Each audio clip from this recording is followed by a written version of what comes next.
Beyond holistic medicine, a different approach to the coronavirus.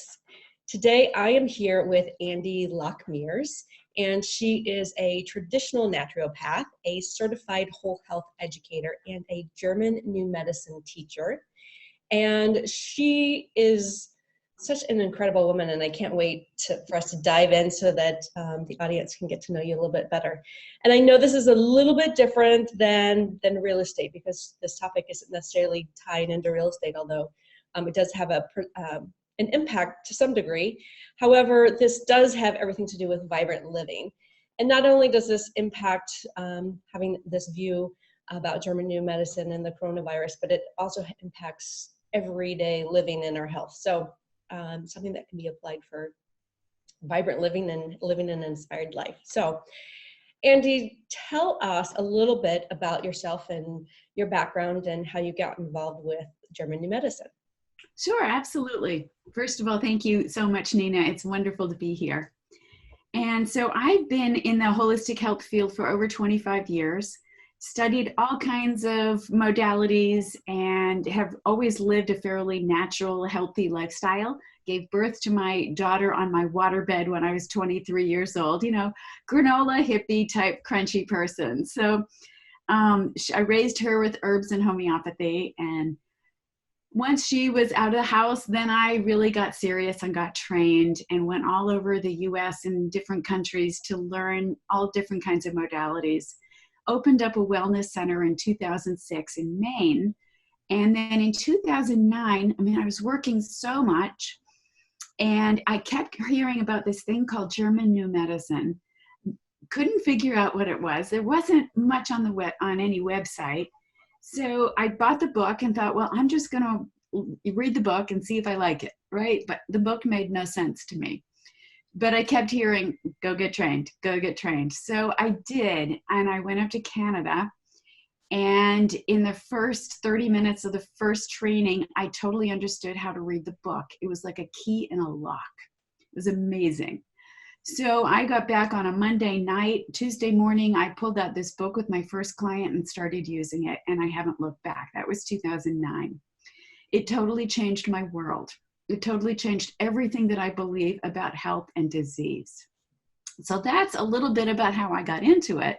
Now, I sold my center in 2012, moved to North Carolina to be closer to family, and I took my business online.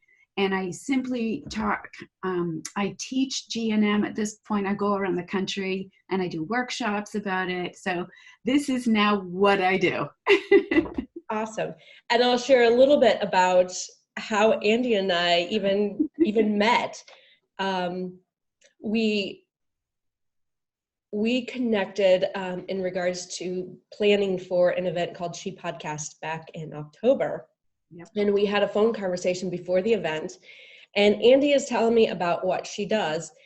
And I had never heard of it as German new medicine, but as she's describing it, I'm thinking, I have heard of this somewhere.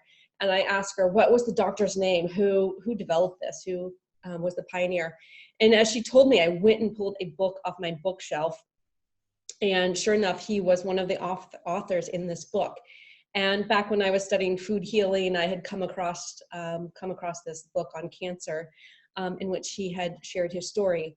And obviously I was like, oh my goodness, obviously it was meant to be, and we connected. And just the information she shared was just absolutely phenomenal and just life-changing of a perspective. You've already had such an impact on my health just by changing some of the things that I do based on the information you've shared.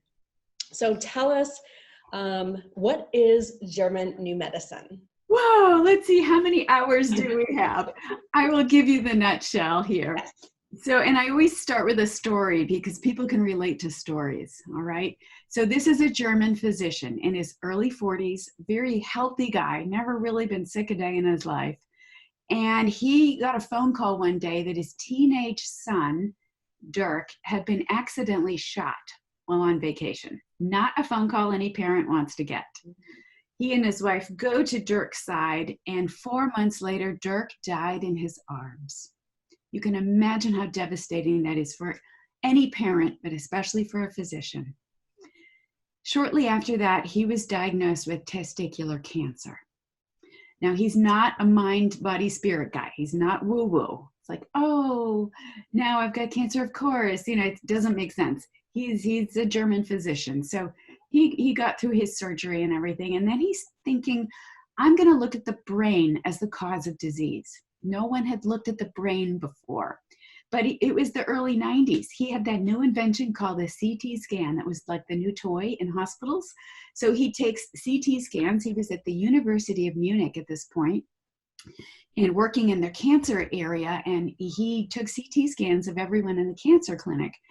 And he realized as he looked at them that he could see a circle, like a bullseye, in every single person's CT scan. He had one as well. What is this all about? No one could explain it. So he's a curious guy. He's also he was a brilliant man. He was a patent holder, and he's still a patent holder for surgical instruments and stuff. So a very forward thinker. So he starts talking with his patients. It's like, what's going on in your life? He realized all of them had had some sort of trauma prior to their diagnosis, as of course he did too. So he takes their CT scan, he takes their health history and the emotional history that they're telling him and the medical history, and he starts tying it together. And he realizes that everyone with the circle in the same area in the brain all had the same kind of trauma prior to their diagnosis. He took it another step and he realized that everyone with a circle in the same area with the same kind of trauma all had the same cancer. Now there was no exception to this. It was 100%. It was like this pattern that became obvious to him when he started looking. So he then thought, well, I'm onto something here. What is this? He started to look at tens of thousands of CT scans and he analyzed them with their medical histories, and he was able to map out the entire brain. So what he discovered was that every disease begins with a conflict shock, something that's a shock to the system. And he discovered two phases that everyone goes through. And the chart behind me is some of his work. It's in chart form with like a 2 font on it. So it's amazing. He's mapped out the entire brain. So there are no mysteries anymore as to why someone gets a diagnosis or a symptom that they have. We know by looking at the symptom what their conflict shock was. We know what the expected 2 phases will look like for them and how it will resolve. Wow. There's a nutshell. Yeah, that's perfect. So explain a little bit about, there's a trauma, there's something that's happened, and then it kind of depends upon how the person perceives that trauma, right? That's right. And then the different types of trauma can relate to, or the different types of perceptions will have different reactions. So tell us a little bit more about those.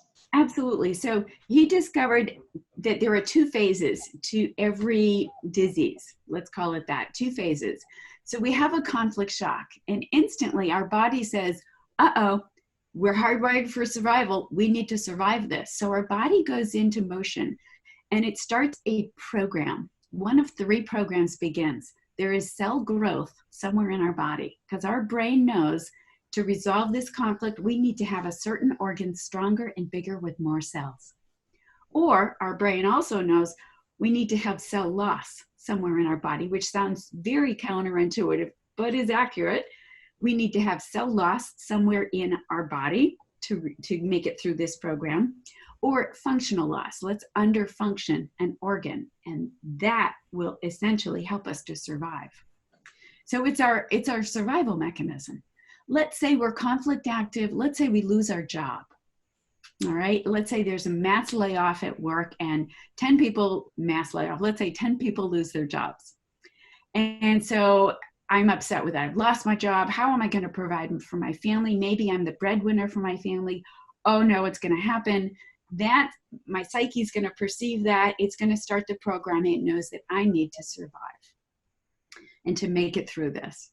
Now, the other 9 people might have perceived it differently. So I might see it as a territorial loss. I've lost something in my territory. That will impact a certain circle that will start a certain program. Somebody else might start an abandonment conflict in their kidneys. That might be like, oh, my company's abandoned me. What am I going to do? So it's very subjective for everyone, but it starts a different circle in the brain, which starts a different program of survival. Can you, so for the 3 results, the cell growth, the cell loss, and the loss of function, can you give us an example of each of those, like what would happen? Absolutely. Let's say, this is a fairly common one. Let's say you're sitting in the doctor's office and they have a very grave face on. You've had some test results come in and they give you the news that, oh, you have the C word, and you're devastated. Right then, a very common program to turn on is your lung program. You're now growing extra cells in your lungs. The reason why is because we can't survive without air. And the body says, uh-oh, we've got a death-fright conflict going on. We need more air. Let's create more lung cells so we can process more air to help us survive. That's how our lungs help us. And of course, down the road, that will be called, lung cancer eventually. Or let's say, and this is something we've all experienced, let's say we're sitting on a crowded bus. City bus, right? Somebody comes in and sits down next to us and they are blowing their nose and sneezing and coughing and you can just feel their germs going all over you, right? And so 2 days later, you're not in the bus anymore, of course. 2 days later, and you start coughing and sneezing, and what do we think? Oh, I caught this from that person on the bus. When you did not catch a common cold, there's nothing to catch. You had a stink conflict. This stinks. This is lousy. You started losing cells in your sinuses right there on the bus.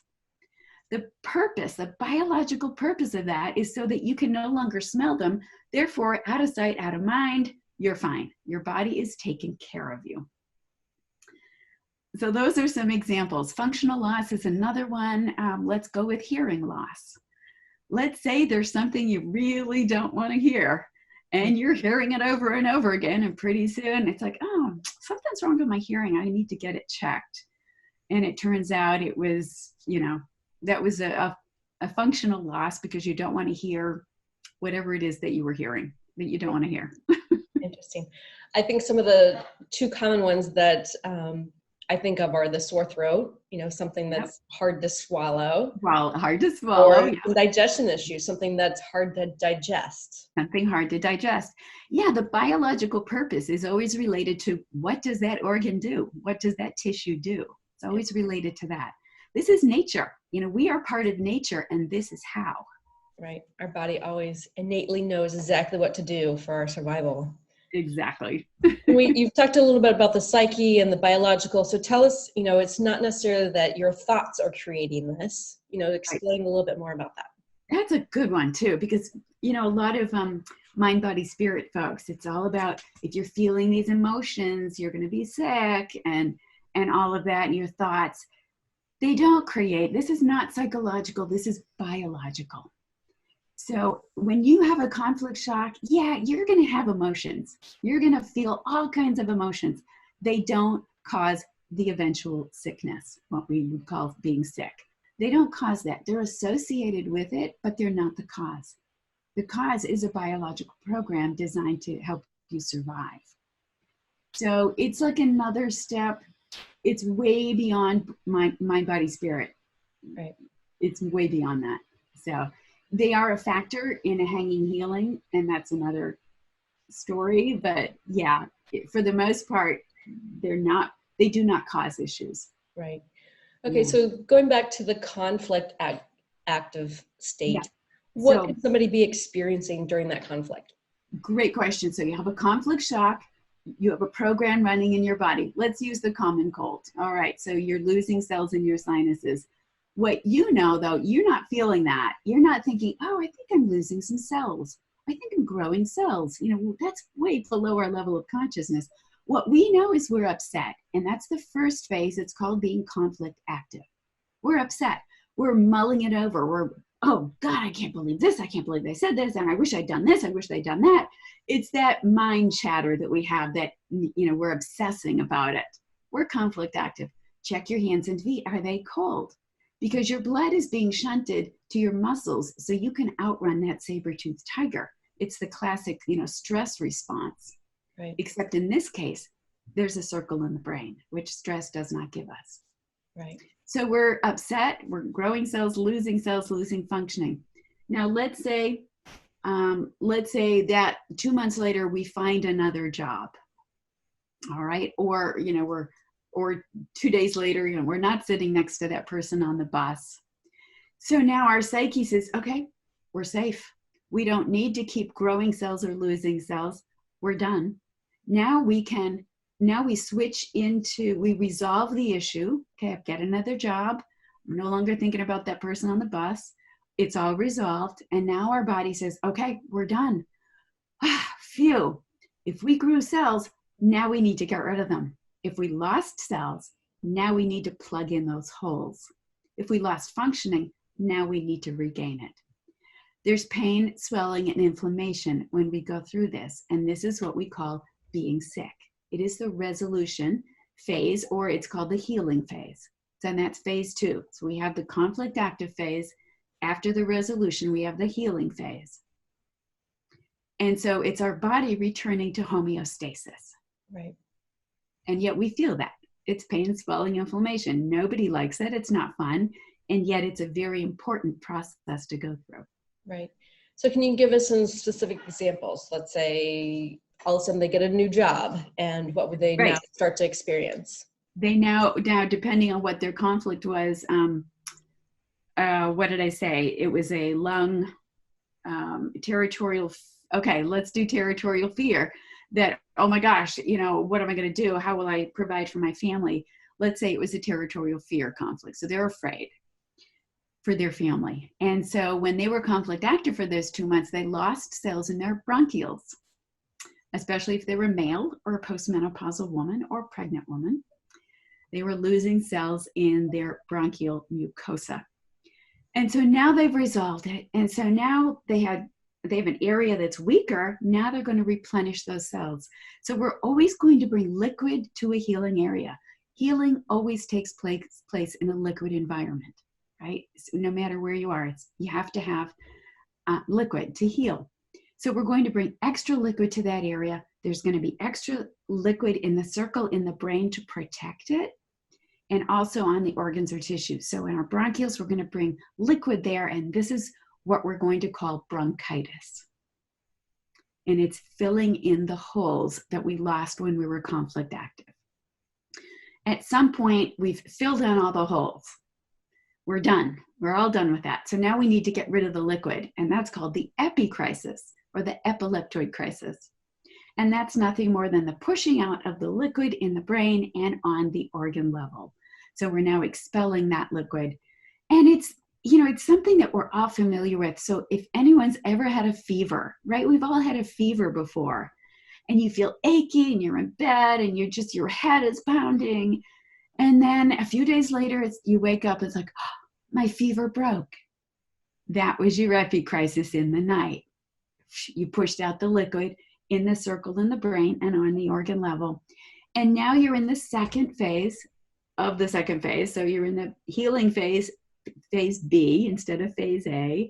And now you're patching in anything else that needs to be patched in, or especially around the connective tissue in the brain. And then you're back to your day-night cycle. This is how it works. Yeah. For all living beings, animals as well. Right. Oh, perfect. And I wanted to say too, the different events. You had mentioned the territorial fear.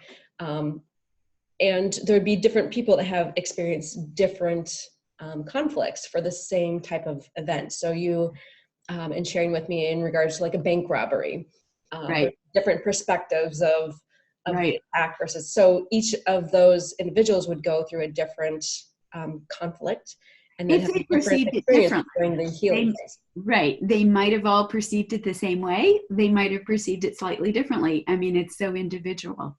Right. Yeah. And then depending on how long the conflict active phase lasts could depend on how long the healing phase lasts. Is that correct? Correct. Yes. And yep. do you have advice in how to speed up the healing phase? Is there things that somebody can do? Yeah, I mean, you can certainly speed it up a bit on the physical level. I mean, the psyche, what we call the psyche, that innate perception that we have of the world, that drives the bus. That is the one in control of everything. And so to support your body, it's the common sense thing. Eat good foods, keep your body as robust as you can. I tend to do a lot of herbs and homeopathics if I'm in a healing phase. So we know that, let's say you get a big cut on your arm. We don't freak out and think, oh my God, what am I going to do? How am I going to heal this? Right. We know our body can heal that, right? We're going to wash it off and slap I'm going to put homeopathic cream on it, put a Band-Aid on it, and that's about it. Our body knows exactly what to do with all tumors and cysts and everything else as well. It doesn't suddenly get stupid. It knows what it's doing. That's great. Yeah. So we know the body knows what to do. It's kind of like, how do we stay out of its way so we can get through this? The more robust our body is and the more strength and vitality we have, the easier it will be to get through the healing phase. Now, obviously, we know that people who are older and people who are younger are more susceptible because their bodies aren't as strong. Right. Again, that's common sense. Right. Perfect. And one of the things, learning this, I had no idea that this also addressed bacteria and viruses, and so I was interested when you had recently done a summit, or it's been several months now, but and I learned about the viruses, and I know I've asked you a number of questions, especially now, so we're going to get to the hot topic right now. So the coronavirus, so G&M has a whole perspective on the virus, and you have a perspective on the coronavirus. So share, what's going on? Tell us more about how we can understand this better. So let me share first the fourth biological law. So Dr. Hammer, the man who discovered all this, discovered 5 biological laws that are true for all living beings 100% of the time. And the fourth one says that our microbes that exist in us, around us, are all assisting us in the healing phase. So if we have to break those cells down, remember we're growing cells in our lungs so we can process more oxygen. Eventually we're going to break those down and we're going to spit them out or breathe them out, or eventually not lungs, but we'll poop them out depending on where that cell growth was. Right. And that's normal, we have to get rid of them somehow, but they have a purpose. And for some microbes, their purpose is to break down those cells. They're natural microsurgeons. Other microbes, the newer microbes, like a normal bacteria, is there for cell replenishment. So think of strep throat, right? That reached pretty deep into the mucosal lining in here. And so we need to turn on some pretty good bacteria to go and patch in the holes. And that's what's called strep throat, that hard to swallow, that morsel conflict, that's something's hard to swallow in your life. So we'll activate the microbes that we need. And what's important is that we have the microbes, first of all. It's important to have those. If you've had a lot of chemo or antibiotics, you may be lacking in microbes. Mm. So it's important to have microbes. So what did they do in the era of TB, right? So TB bacteria is really important. And what did they do? The people who survived are the ones who went to the mountains, and they went to these convalescent homes, and they ate some fresh, breathed in fresh air and ate really good foods, and they recovered. The people who were poorer and thus weaker because their bodies weren't getting good food, they are the ones who were more likely to pass. But it isn't because of the microbes. It wasn't from the TB bacteria. TB bacteria are actually healing us. So let's talk about viruses. Okay. There is a lot of controversy in our medical community today of whether or not viruses exist. All right, that's not a German new medicine thing. However, Dr. Hammer heard that and he says, could that even be true? What is a virus? Well, it's really hard for people to say, even though you'll get researchers who believe they know definitively what it is, but then you'll get 10 researchers who say, no, that's wrong. So there's a lot of controversy out there. There's strings of polypeptides. Basically, they're little proteins, which is a very different thing than the other microbes, the TB bacterias and the bacterias. So then we came to the viruses, if they exist. And what we do know is that they would be helping with cell replenishment. They're only going to be active in the healing phase, and they'll help with any sort of cell loss that we had. Okay. All right, so we already have these viruses in us. Yeah. Or they're all around us. They're in our soil. They're on our computers. They're inside us. They're on our skin. They're on our clothes. They're in the air that we breathe. When we walk outside, they're all around us. There's trillions of them. We have more microbes in our body than we do cells. We have 3 to 4 pounds of microbes. Wow. They're there for a purpose. Right. And you had shared earlier, we're born with them. Yeah, like, absolutely. Likely with this coronavirus, it's something that we already had in us. Yes. That doesn't necessarily mean we have the symptoms of it. So explain more about what's going on with this whole coronavirus outbreak. Coronavirus. So I did a whole podcast on this because it's like, okay, it started in Wuhan, China. What went on in Wuhan, China? What was their conflict shock? And I found it, at least I believe I did, because it fits the timeline. And they all experienced a territorial fear conflict because of a conflict with their government at the time, and an incinerator plant that was going into their town, their city of 11 million people, protests in the streets, yada, yada. Then they all started going into their healing phase later in the fall, and they started to report this out around December. So they lost cells in their bronchioles, which I've already mentioned in this program. So it's one we're familiar with, lost cells in the bronchioles.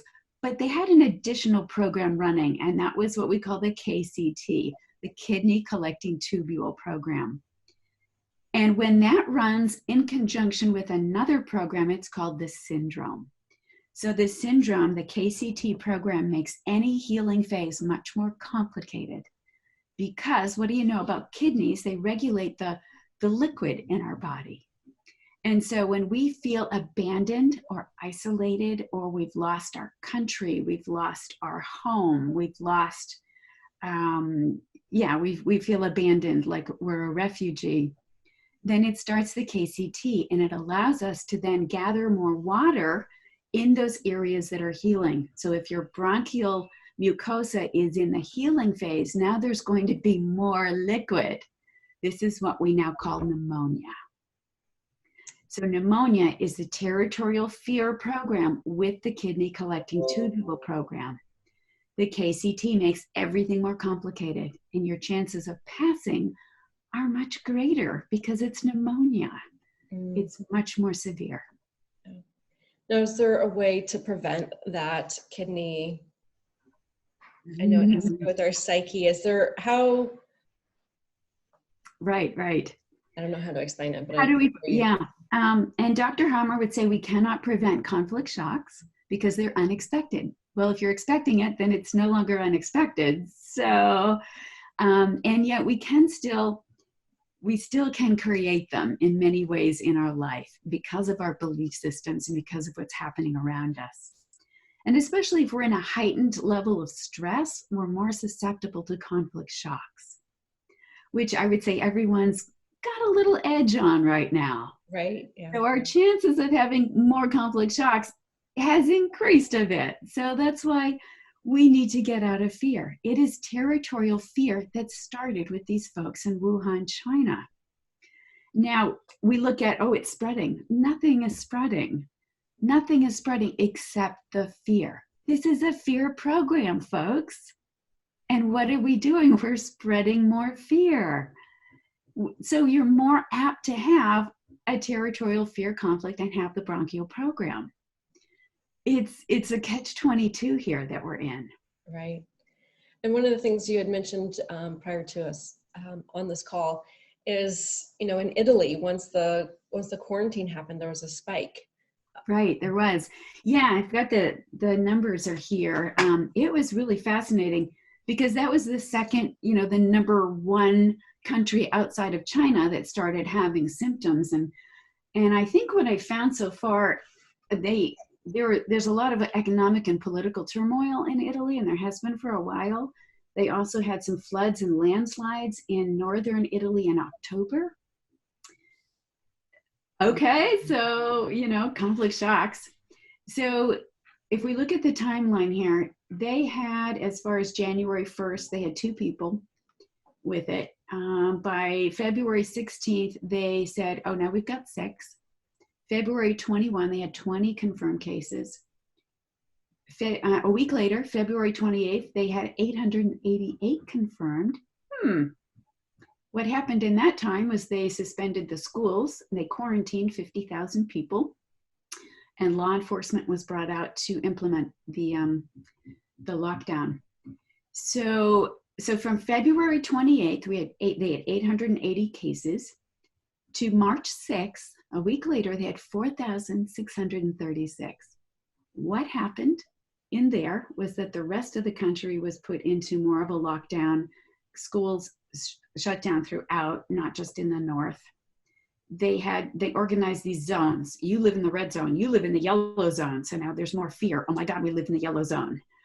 It starts this fear. So then they quarantine. And I think when I look at what happens when you quarantine, it's like, okay, phew, we're not going to catch anything now. We're safe. Now they go into the healing phase. And so with the quarantine, we see a big spike in the healing phases. So nothing is spreading, nothing's going around other than the fear. Right. And then we resolve that some way, shape, or form, and then we go into our healing phase. And you'll notice that the first people who get in the country are usually the elderly or the young. So, yeah. Wow. Fascinating. It is.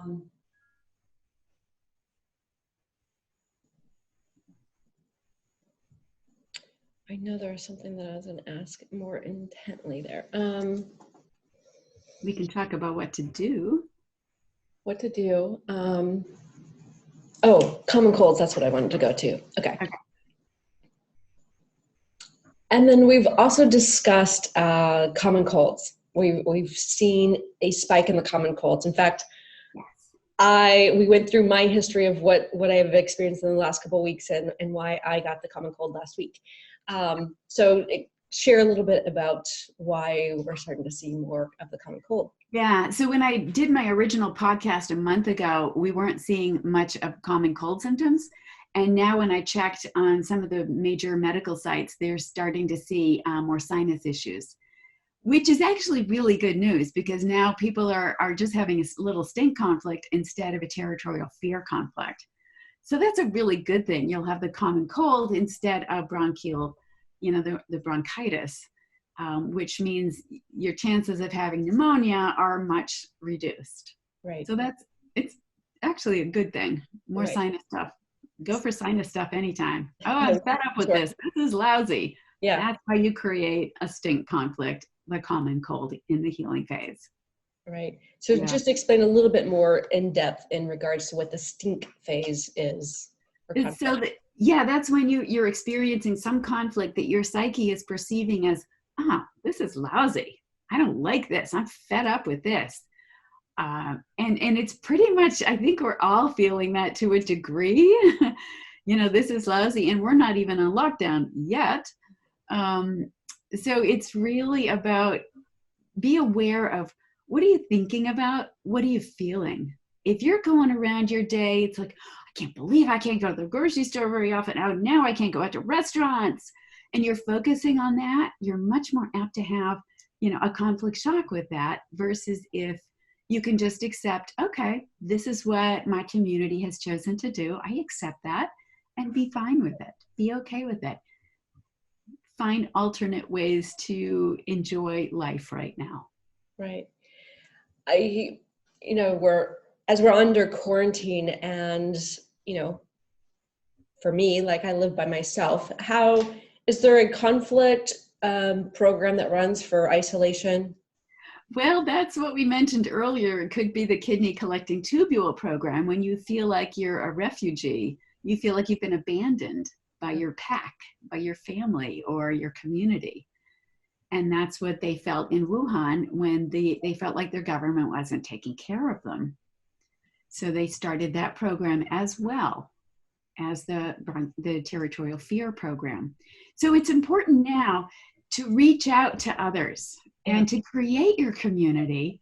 I'll tell you, I am doing so many webinars right now and consultations with people I always do them virtually anyway for the most part.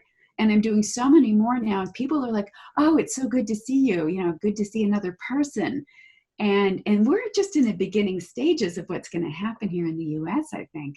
Right. So it's important now to start establishing who can you talk with, who can you see, who's not playing all the fear stuff and letting it run their life. It's really important that you don't. Yeah. I don't listen to the news. I don't watch it. I only research it. I've researched the news twice now for both podcasts that I've done. And that's the only time I've looked into, hey, what's going on in the world? Oh, yeah, look at how many cases now. Wow, a lot of people in fear. And so I'm just filtering it through what's really happening versus, I'm going to catch this. There's nothing to catch. Right, right. You make a good point. I hate the word social distancing. I hate it. I hate it. Me too. Me too. It's physical distancing, right? But it's not social isolation. It's not. Right. It's now more important than ever that we stay as a community and stay connected. And it is, and find ways to connect with your community regularly. The folks in Italy have started singing to each other. Yes, I saw some videos on that. I mean, we need to start looking at this type of thing and start doing it ourselves. Right. As a family, yeah, go ahead. Okay, I'm sorry. A family what?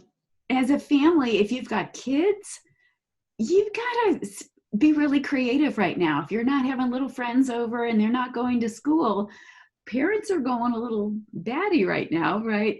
And this is just beginning. So we need to get super creative. I'm saying get out the old board games, you know? Yeah. Play board games. Make popcorn and have a movie night. Watch a comedy. Yeah. Watch a tragedy.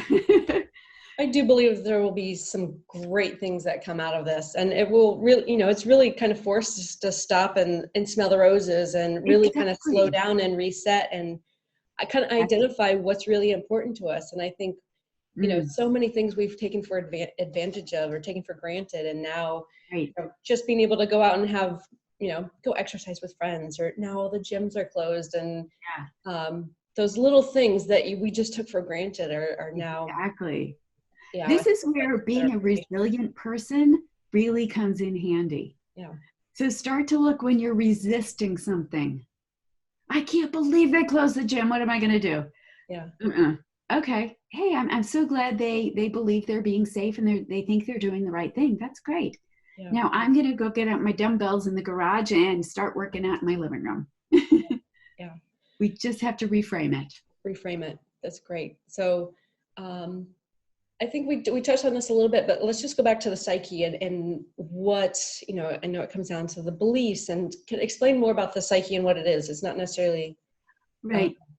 Yeah. So it's your psyche what Dr. Hammer called the psyche. It's not the Freudian definition of id, ego, superego. This is Dr. Hammer's definition, which is psyche, brain, and organ.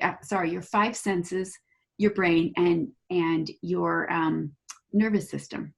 So how do we perceive the world? We see it, we hear it, we touch it. That's our psyche. It's below our level of consciousness. It is not our thoughts. It is our psyche's it's our survival mechanism that's innate in all of us. So what does your psyche say? And we can access our psyche by our senses. What we're saying out loud, what we're touching, what we're thinking, what we're feeling, what we're smelling, what we're eating. That's how we influence our psyche. So you want to be talking to your psyche. I talk with my psyche all the time. Yeah, I'm one of those. Thank you, psyche, for keeping me safe. And I don't have to be upset about this because I really am fine. And then I'll touch something. Yep, see, I'm absolutely fine. Nothing's going to happen. And so it's that type of thing. Have a new awareness of yourself. Right. That's perfect. And new awareness of yourself and a new awareness of what you're sensing and feeling. Like what are you telling yourself? Because so many of our thoughts are negative. Right. Starting to reframe how we talk to ourselves. Absolutely. Someone recently told me, I guess it's a Tony Robbins thing, but when we start to talk to ourselves in a negative way, I'll be like, Nina, I can't believe you just did that.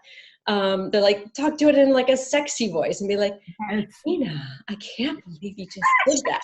It just kind of recreates and reframes how you perceive it.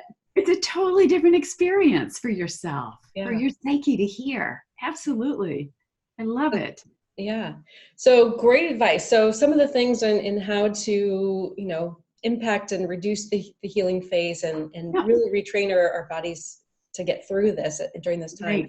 Right. We talked about, obviously how we being aware and how we're talking to ourselves and making sure it's positive, doing things that are going to help our immune system and our body be healthy and strong.